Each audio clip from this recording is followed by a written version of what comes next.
Hello everyone, welcome back to the channel. This is going to be part 3 of the amplifier build that I've been working on for the last couple of weeks. As you can see, there's been a little bit of a deconstruction of the amplifier. Got it pulled out of the chassis and it's all set up here on the workbench. Power supply and a set of output transistors and one of our amplifier boards and the speaker protection board. And the reason I've done this is, for one reason, doing some initial testing and had a little slip with the oscilloscope probe, which shorted the 27 volts regulated on the board to one of the adjacent pins. I can't remember which one of these adjacent pins right here. With the ground, of course, that caused a pretty good spark and short circuit, some damage to the amplifier board. In particular, destroyed the driver transistor, the NPN driver transistor, and it also destroyed the bias network here on the board. And also destroyed some of the traces on the back of the board. So prompted to go ahead and take the board out. And this is actually a new board that I've etched. And the main difference is on these new boards, and I've got the blank for the other channel right here. What I've done is just increased some of the trace width. You know, any kind of traces that you want to, that you're expecting to carry larger amounts of current, then you want to make them thicker. And so these traces are all the same width initially. And because of that short circuit, damaged some of the traces on the board here. So I went ahead and upgraded some of the trace thicknesses on these boards, particularly for the power handling section traces, this trace here, and the traces on the output sections here. And some of these traces here with the driver transistors made those a little bit thicker, and also made all of the other traces just a little bit thicker as well, just to give a little bit of extra capability, current carrying capability of these board traces. And as you can see, this is one of the blanks. This is the new blank for the other channel, which has not been drilled out or populated yet, but it will be here. So this board will be replacing the other board that's in the amplifier currently. But anyway, so we've got the have the board out and doing some just some sort of bench testing here on this amplifier, and I've got one channel hooked up. Got the power supply out, and as you can see, there's quite a bit of jumper leads here to connect all the different sections together. I went ahead and just tack soldered these transistor leads onto this board here, just as basic as I ran out of jumper wires, and two, just to give it you know, a little bit. It gets kind of crowded on this board with all these little jumper clips everywhere. So I just tack soldered these on here. Plus they already had leads anyway. And I've got the speaker protection board again, a new board also, just some minor changes.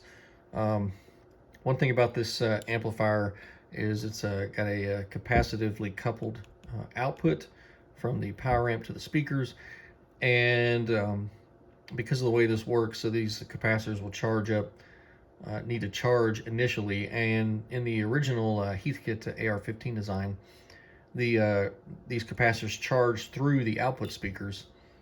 And with the speaker protection relay here, the speakers are not connected to the amplifier output initially. So in order to give these capacitors a charge path with the speakers disconnected, I added these 250 ohm 5 watt resistors here, and these resistors are switched by the relay. So when the relay is de-energized and the speakers are disconnected, these resistors here are connected to simulate to give the output here a charge path through these resistors here.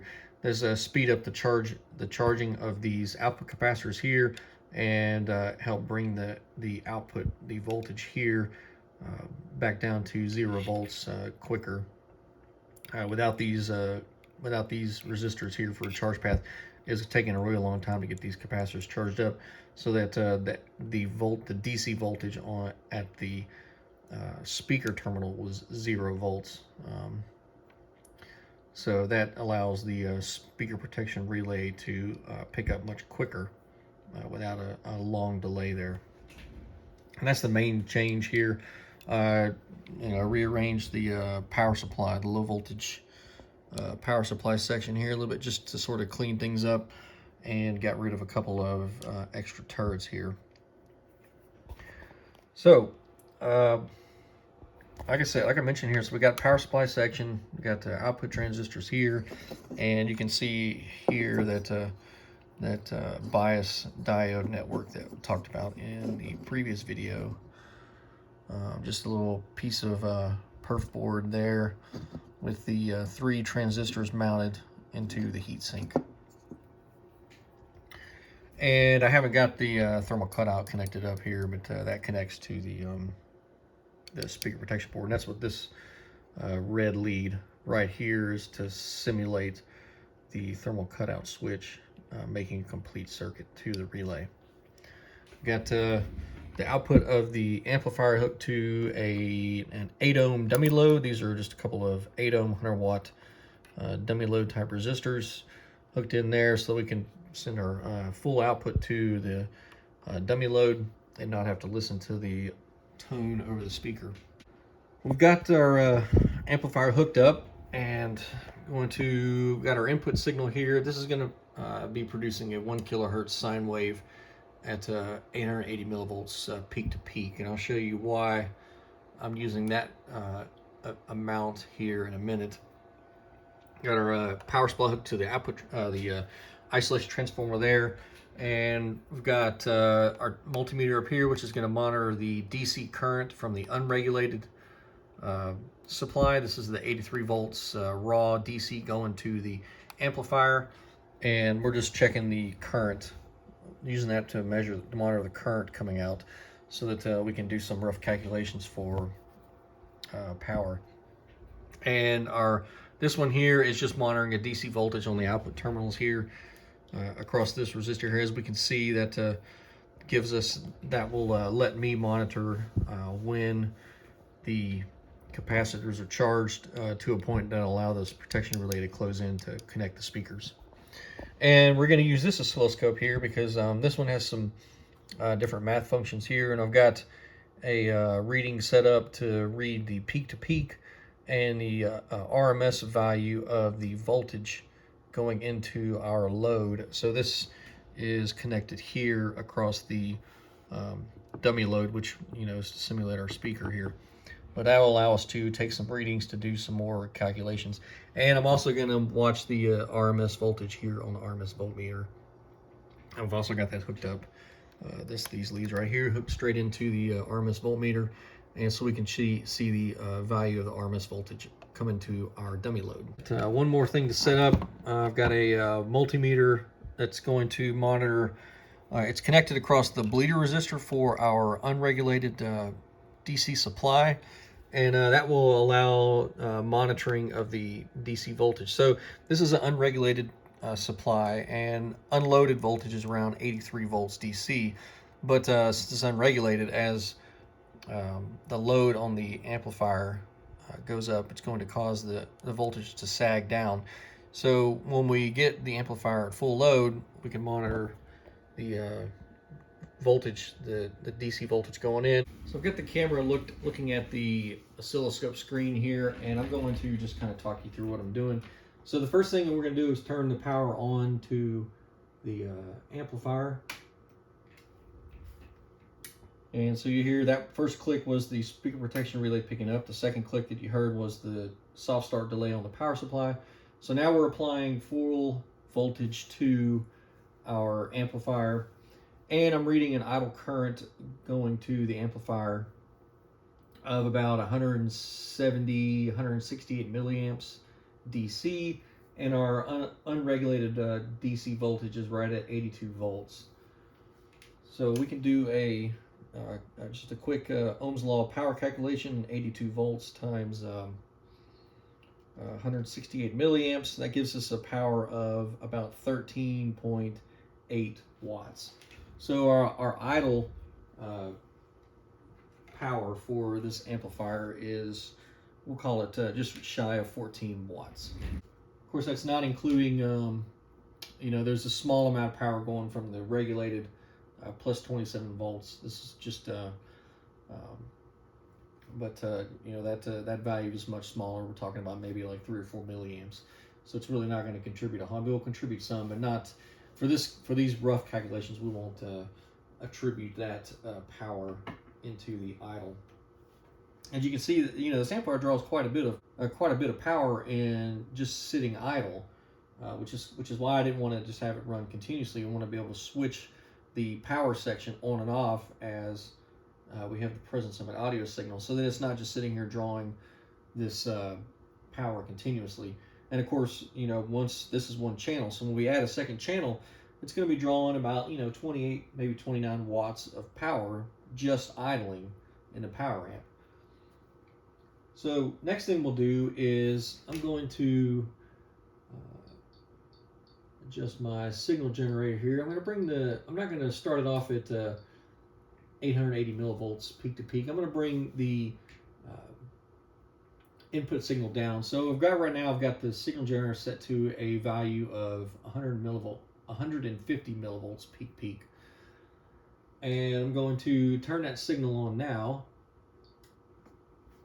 All right, and we should see that there is a signal on the screen here. I'll change the resolution up a little bit. So this is our output signal, and this is from a 150 millivolts peak signal. Now, if we take, and so as you can see, so we're putting 150 millivolts peak in, and we're getting an output value of 10.2, 10.4 volts peak. And of course, the RMS value here is showing 3.37 volts. So we'll do another Ohm's law calculation here, so we can determine what our output power is going into our load right now. And what we'll do is we'll take the RMS voltage, so it's a 3.37 volts, and we'll square that. And we're sending it through 8 ohms, so we'll divide that value by 8, and I get an RMS power of 1.42 watts. So that's at 1.42 watts with 150 millivolts peak to peak in. So not a whole lot of power. So I'm going to raise the input signal up to, we'll go up to 450 millivolts peak. So we're now putting 450 millivolts peak to peak into our amplifier input. And we've got now we've got a peak to peak value of 29.6 volts, the RMS value of 10.3 volts. And we can do another quick Ohm's law power calculation here for RMS output power. We'll take 10.3 volts and square that, and then divide that by 8 ohms. And so now we're showing that we're getting right at like 13.3 watts. All right, so now we'll go ahead and take the signal all the way up to, we'll go up to 880 millivolts. And then I will take the camera off the stand here, and we'll look at and see what the numbers are and do some final calculations here. And the reason I'm going to take it up to 880, my multimeter just turned off, but the reason we'll take it up to 880 is because I know from experimenting here that this will get us to about 50 watts of output power. So right now we're at 880 millivolts peak to peak. I'm going to have to rescale our signal here. So our peak to peak value there is 58 volts. Our RMS value is 20 volts. Looking at the RMS voltmeter, we're right at 20 volts. And if we do our Ohm's law calculation for power again, so we're going to take 20, we'll say 20.1 volts RMS, and we'll square that, and then divide that by 8 because we're putting it into an 8 ohm load. We get 50.5 watts. So that's our power coming out into our speaker load. And this number is important because when we go to design the front end of this amplifier here in the upcoming sections, we'll need to know how much signal we need to deliver to the input of this amplifier in order to get the full 50 watts out. Now I know from measuring on their television that the audio output jack on the back of the TV set puts out 600 millivolts peak to peak, and from the experimenting here, we'll know we need 880 millivolts peak to peak of signal to drive the amplifier to 50 watts, which is what the Heathkit's amplifier is specified for. Now they specify in the manual a 200 millivolt peak to peak signal into the input jacks on the rear of the receiver. However, that preamplifier section is going to amplify that signal up to a value that is sufficient to drive the amplifier to 50 watts, and that's into 8 ohms of load. So we'll know that I'm going to take a 600 volts peak to peak signal from the television set. I'll still need to incorporate some sort of preamplification in order to get the input to the power amplifier up to 880 millivolts peak to peak. And that shouldn't be a problem. We can do that pretty easily with some op-amp circuitry. But we'll do one more calculation here before we take the camera off and have a look at the instruments over here on the bench. So we know that our unregulated DC voltage now is sagged down to 74.8 volts, and our DC current from the unregulated supply is at 756 milliamps, which is calculated comes out to 56.5 watts. Now I'm going to take the camera off the stand here, and we'll take a look at our instruments as they're reading. All right, so I've got the camera off the tripod here. We'll take a look at our readings on the instruments. First thing we're looking at is our RMS voltmeter. On the 30 volt scale here, we're showing right at 20 volts RMS. This flickering light here is not the camera. That neon bulb that I replaced when I rebuilt this meter apparently is at its end of its life also, so it's starting to get flickery there, so I have to change that out. But this is our DC current for the unregulated DC supply, showing right at about 755 milliamps. You know, give or take a few milliamps. It's sort of bouncing around here or there. This is our voltage on the output of the speaker protection, showing no volts DC, which is good. We've got our input signal here. We talked about that. It's 880 millivolts peak to peak, which is what is giving us the 50 amps of output. So this is the drive we need to get 50 milliamp or 50 watts of output load into 8 ohms.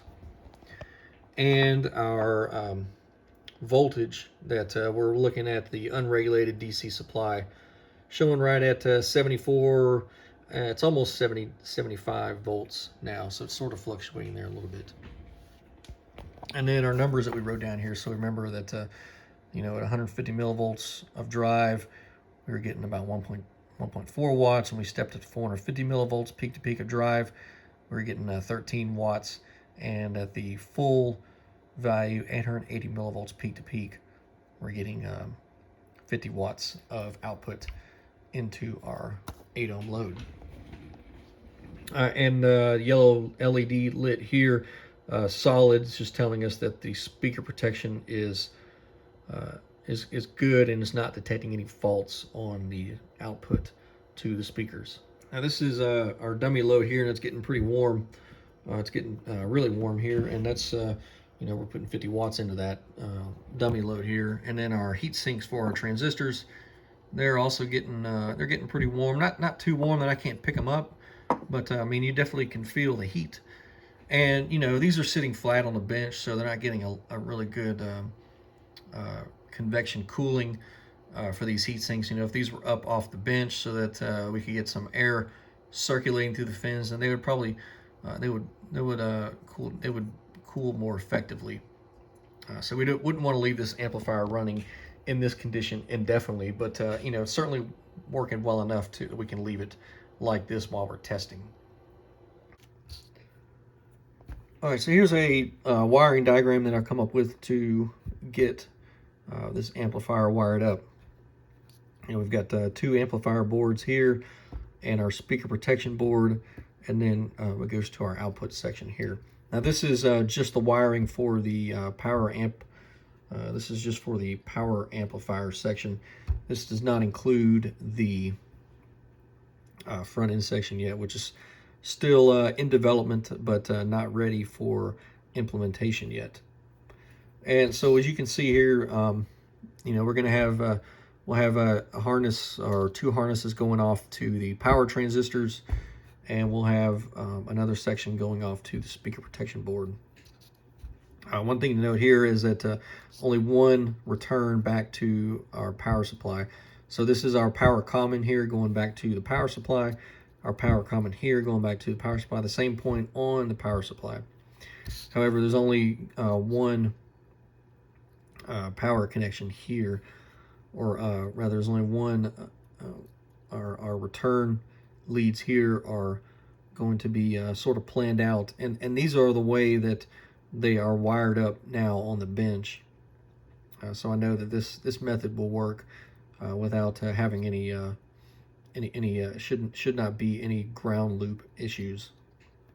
Now we need to have the speaker protection board because it monitors for a DC voltage at the output terminal, so this has to be referenced to ground. So we've got a ground lead, which is here, and that is tied back to this ground point here on the left amplifier board. We are not going to tie it back also to the right board, just one connection to the left board, again, because we want to avoid creating those ground loops of where to tie it back. Now these are all at the same, they're all referenced to the same common potential because they all go back to the same common point on the power supply. So it's all going to be referenced to the same point, but we just want to not have our multiple ground connections there. And of course our speaker our speaker return path is going to come one way back to the amplifier board, and back to the amplifier board here. And this terminal here is actually, I'm going to pull the schematic here, but we've got a return point here in through this 11 ohm 5 watt resistor, and also the power common point here. So that's why you see there's two connections there. But this connection here on this board is actually not attached to the ground. This is attached to the 11 ohm resistor and feeds back into the circuitry there we saw in the schematic. It doesn't actually attach to the ground point until here, which is the same ground point that we use for our input signal, which is right here. And we use a shielded cable coming from our preamp into our amplifier just to avoid any stray pickup. Now, going into the power amp, we need a fairly hefty signal in order to get any output, but it's just no reason why not to take that extra precaution. We use shielded cable coming into our power amp, and we'll definitely use shielded cable from the input of the preamp going up to the preamp input. We've got our two power supply voltages, our 27 volts regulated supply that goes to our voltage amplifier stage, and our 83 volts unregulated supply, which goes to our power amp stage. And that's what we used there to get a rough estimation of power used by the amplifier. Not necessarily power going into our speaker load, but just power consumed by the amplifier in operation. And that's the value that we used for the calculations that we looked at earlier. Now, when we looked at the power going to the load, we had to look at the RMS value of voltage going into our 8 ohm load and calculate our power going into our load there. But other than that, there's not really a lot to say about this. This is the diagram that I'll use when I go and wire up the amplifier, which I plan on doing that next here. So we'll see some video of that wiring taking place. I'm going to try something new. I'm going to put the camera on time lapse and wire the amplifier up real time, at least one channel real time, and then we will look at it from there.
Construction is complete so far for this amplifier. So you can see that got the speaker protection boards installed now and wired up to the thermal cutouts on the heat sinks, and got some test leads here. This I'm using these fuse clips just to measure the current going into the amplifier, and I've got that hooked up to the ammeter up there, and we'll look at that in a minute here. And one thing that you notice here is that I've taken these standoffs off, and so doing some testing, I found a problem that I'd overlooked initially, and it's not, to me, it's not going to be that big of a problem, but it's something that needs to be addressed. So, you know, talked about how I used these metal can 2222 transistors to for the biasing diodes on this amplifier, and they work out really good to bias the amplifier. The problem is the collector is not insulated, and so when you power the amp on, there's about 40 volts DC on the collector, which puts 40 volts onto the heatsink. So the heatsink is, even though the pass transistor is isolated, electrical isolator on the heatsink, since these are in contact with the heatsink there, so this it makes this heatsink be at 40 volts potential. Now, what I've had to do is I've had to put these heat sinks will have to be mounted on nylon standoffs to insulate them from the chassis, because if they're not insulated, the two channels will interact, and it causes some really bad interactions between the two channels. But with they're isolated like this, it's not going to be a problem, and it shouldn't be for this particular build. It shouldn't affect it that much, because these heat sinks are on the inside of the unit, and with the cover installed, they'll be they won't be accessible from the outside of the unit. So I have to probably make some minor changes to how I'm going to install the top cover. Still, I think it'll be able to work similar to the way that I originally planned, and we'll look at that probably in a future video. So getting back to the amp, like I said, I've got one of these fuses out so I can measure the current going into the amplifier, and I already talked about wiring up the thermal cutouts. I didn't put those on the video just because there really wasn't much there. And we got our input leads fed out here, and I've just got them right here done like this so that we can put a signal into. And right now I'm going to be feeding a signal into the right channel, which is this amplifier down here. And so for our right channel amp, these are the numbers that we took taking readings earlier, and we see you had idle current about 167 milliamps, and right now it's showing about 204 milliamps, so it's a little bit higher. I found that number will sort of settle out a little bit here. If I let the amp just sit here for a while, it'll come back down. Calculated the value of the idle current going to the volt amp stage here. It's about 4.34 milliamps, and just calculated that based on the voltage drop across these resistors here. And voltage readings on all the major points of the transistors here for idle. And these numbers here, asterisks, are the values taken with the amp at fully loaded, and a fully loaded value is 50 watts RMS, and that's into 8 ohms. That's what these asterisks here are reading. And got so here's a little tabulation of the data here. Talked about our VA idle currents here. A sine tested putting a 1 kilohertz sine wave in at various levels, and obtained the operating currents for the this is for the right channel, and then the RMS voltage into 8 ohms. And come down here, we calculated our DC power and our audio power. So our DC power, just based on, now this does not take into account the small amount of current going into the VA stage.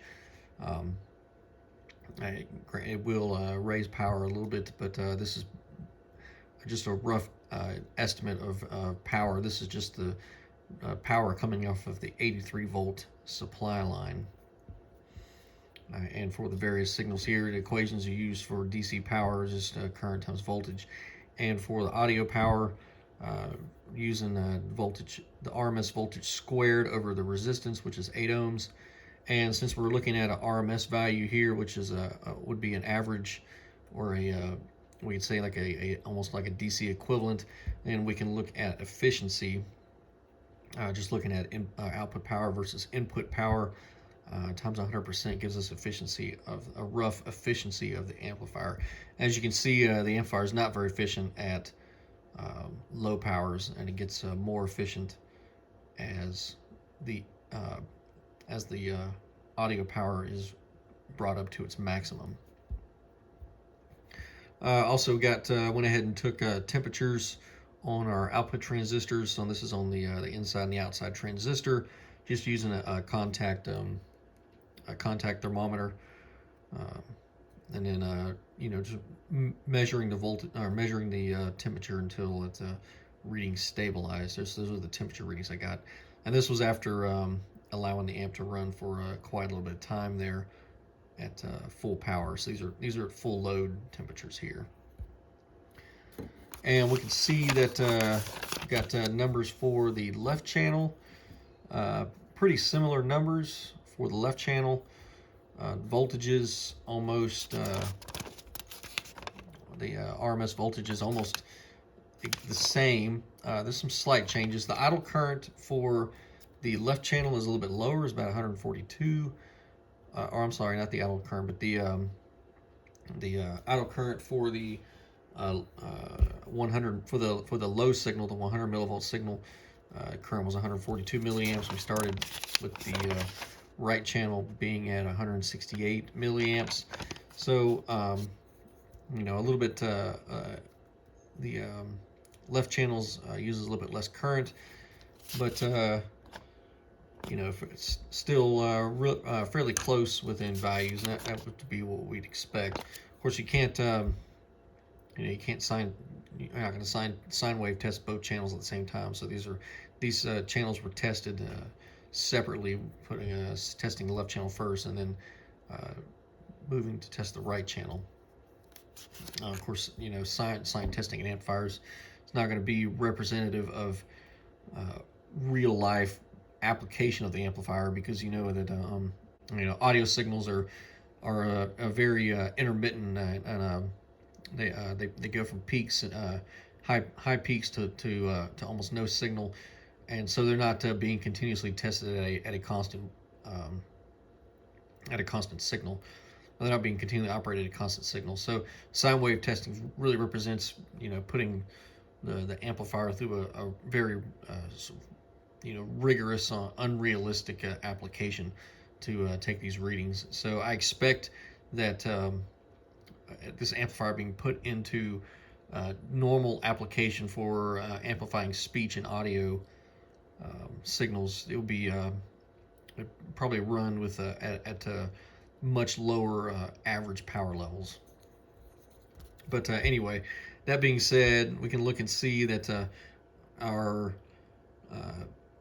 measurements here for the left channel sine wave test and the right channel sine wave test are pretty similar, tested up to 50 watts RMS, even with the efficiencies in there. So our numbers are pretty close to the same. The transistors on the left channel ran a little bit warmer, as we can see there, but again, that could just be some dynamics with the airflow. Of course, these were taken in a horizontal position just to get the maximum kind of airflow across those heatsink fins. All right, so we looked at some numbers, and we'll take a look at the signal coming through on the oscilloscope now. So what I'm going to do is got our signal generator here, and we're looking at 1 kilohertz sine wave, and we're going to go to a full power amplitude of 880 millivolts peak to peak. So we'll turn that on. All right, we see first thing here is that our amplifier current has come up to about 758 milliamps, which is pretty close to what we recorded here was 755, and that value will fluctuate down. As you can see now, it's coming back. If we sit here and watch it, it'll fluctuate somewhere between 750 to 760 milliamps. So I kind of, when I wrote these numbers down, I would watch the fluctuations and kind of record a midpoint for all of these numbers as they do fluctuate some. I'll look at the signal on the oscilloscope here. So here's our sine wave output. This is the signal across our dummy load, which is here. And we see that we've got our RMS voltage of 20 volts. And just using the equation, we know that equates to a 50 watt RMS output on into 8 ohms. The signal looks pretty good. I did notice that at the peaks of the sine waves, there is ever so slight amount of some little signal deformation right there. I'm gonna try to zoom in on it. Just ever so slight amount of signal deformation. And I don't think it's the oscilloscope because it does it at the same point on the waves, and it's also down here at the bottom too. I don't think that you know, maybe that won't be so noticeable, but anyway, like I said, this is at full power, so at higher powers we are naturally going to expect some increased distortion in our waveform. But other than that, it looks pretty good. Haven't put it on. I haven't run through a any kind of distortion analyzer type setup. I don't know that I have that type of equipment, but we can just look at the signal here on the oscilloscope, and later on, of course, do a sound test on it when it's ready for that. And just one more, kind of sanity check here. We'll look at our RMS voltmeter, and it's showing right at 20 volts on the. So we're on the 30 volt scale, so we're right at 20 volts. So just as a sanity check for the oscilloscope calculations. And the heat sinks here, can feel them warming up, and as with our dummy load here, feel like getting warm also. All right, I'm gonna switch the channels now. We'll look at the other channel, the left channel, in operation there at full power. All right, we're switched over now to the left channel, and we see that again we've got 880 millivolts peak-to-peak sine wave going in. That's 1 kilohertz sine wave going into our input, and we see that the amplifier now is drawing, for the left channel, is drawing about 750, we'll call it 750 milliamps DC, and that's again just right on what we recorded earlier. And we'll look at the signal on the oscilloscope here, and here's our output signal, again looking right at 20 volts or 20.1 volts RMS. And again, just looking at our sine wave, again we have the same just ever so slight amount of sort of distortion right there on the waveform at the peaks and the valleys of the waveform. So I don't know, we'll see how that plays out. And our sanity check again on the RMS voltmeter showing right at 20 volts, or just barely over 20 volts there on our RMS voltmeter. All right, so I'm going to wrap it up for this video. I hope you enjoyed the build so far. Let me know what you think about the time-lapse portions, whether you thought they were interesting, or we just maybe next time skip them on future builds. Like I said, that's a new feature I was just trying out a little bit to see how it worked. May or may not incorporate that in the future. We'll just see how things go. But that's going to wrap it up for this video. Next section we'll look at is working on building the front end of the amplifier, preamplification, and some signal detection circuitry to give the amplifier an automatic on and off, so that you know, you don't have to turn the amplifier on and off manually all the time. But got some ideas, and we'll have to see that in an upcoming video. But thank you for watching, and that's all for now.